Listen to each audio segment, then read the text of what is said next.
Welcome back to our tips on writing good CVs. We're now already down to number 7, which probably is pretty reminiscent of what we talked about when we talked about preparing for your job search. That is, adding clear achievements per item that you list in your CV. What does that mean? We've talked before about the fact that many people talk about their own capabilities. They say that they're an initiator that has drive. Of course, the recruiter is interested in, is that true? Give me an anecdote, an example from your past showing me that you truly are somebody with lots of initiative, that you truly have the drive to complete those projects. So, for instance, if you're an academic, one way of showing that you're really as good as you claim to be is by adding your past grades. Perhaps you've got a first honours degree, or by listing all the awards that you've won for your work. Some people are just looking for their first job, and for these starters, any example, any type of activity that you've been involved in that shows that you've got a certain quality, that will do. Could be from volunteering work that you do, holiday jobs that you've done, or assignments that you took on at an internship. So all of these should be honed and rewritten in such a way that they illustrate your main strengths. Of course, we're going to try and make those strengths match the job ad. Tip number 8 then is going to be about those past duties. Most people that do mention them stay too vague. They say that they were in charge of or were responsible for something. But what does that really mean? Recruiters are often very interested in the very concrete specifics of what you did. You managed a budget. Okay, how large was it? For how much time? Was that budget allotted to you, or did you first have to negotiate it? How did you do that?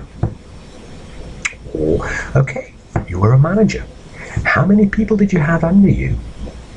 Were these people permanently under your supervision?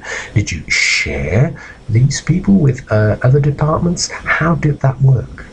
Can you think of specific moments that you tried to do conflicts, that you dealt with conflicts, for instance? Specificness is going to be key here. So try and mention some of that into the CV. Do not just stick with the job title.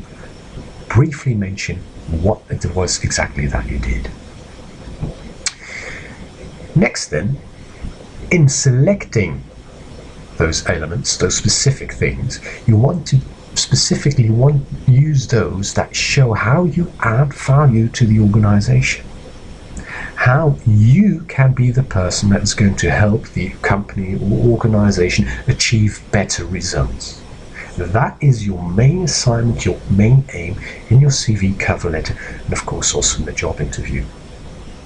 How do we do that? Final tip here, just use those keywords again. It's always the same idea, but when we find that when we look at the job interviews or when we read the cover letters and the CVs, that despite giving you this advice, all too often the keywords are lacking too often to really impress and leave a lasting impression on the recruiter that this truly is the person that they need. Now let's take a look at some letters and see whether we can find some things that are very good about them, or perhaps some things that they could improve on.